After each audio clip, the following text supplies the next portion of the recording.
My name is Brian Arnold, and I want to take just a moment of your time today to talk about our Ministerial Alliance. Now, immediately, some of you are thinking, I'm not sure I know what the Ministerial Alliance is or what it does. So, very briefly, the Ministerial Alliance is just a group of churches right here in Portales working together to bless our community in a number of ways and to share the love of Christ in the ways that we can endeavor to do that.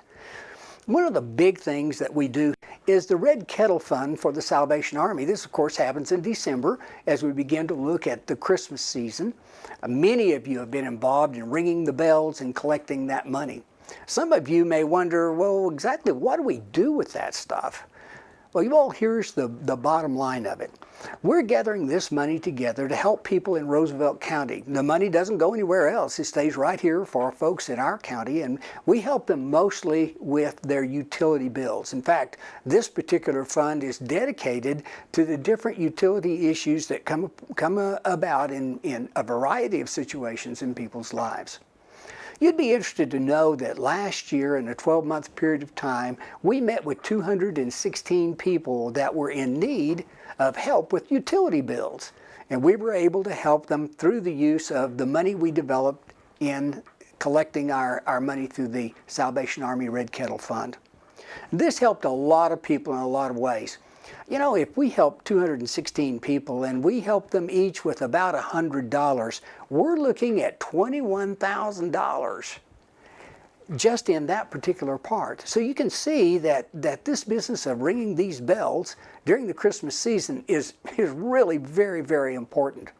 As we've looked at the last year and how things have run, we've begun to discover that utility bills seem to be going up, not down.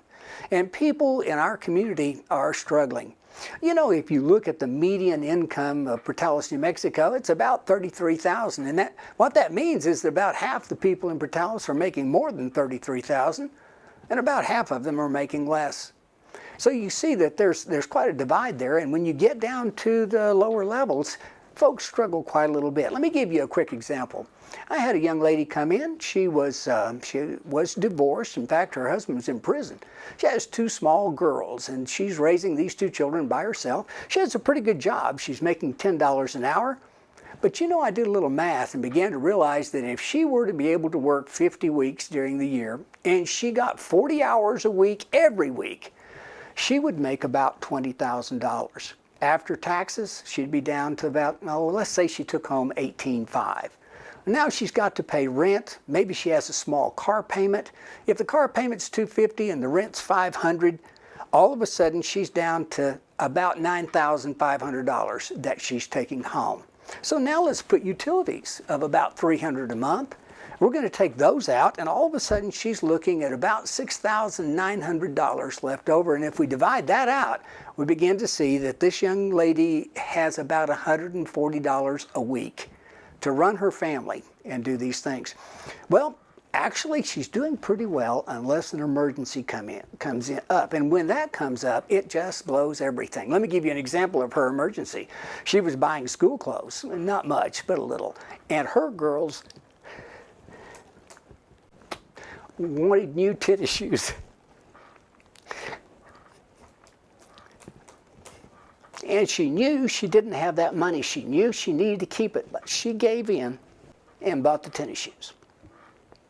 So now when utilities comes, she doesn't quite have enough money to pay her electric bill. Well, she puts that off for a month. They work with her for a little bit. She's striving to get that caught up, but it's just not happening. And all of a sudden she gets the famous disconnect notice. She is fixing to be disconnected. But she comes to us, and we're able to help her get that line back up. And that small emergency, it's not much for you and I, but in this situation, it was huge. And this is one of the ways that your money goes to help people in our community. You know, we track these things. Folks can only come in about once every 4 months. We put everything in a computer, and we make sure that we're watching where our money is going and how often it's going. So as these issues and these times come about, I want you and your church to begin thinking about how you can help the Ministerial Alliance as we help others. And especially as we move into the December holidays, you all be thinking about how you can help ring those bells. Help us bring in that money $21,000 is a lot of money. It takes a lot of work. Man, we appreciate all you do.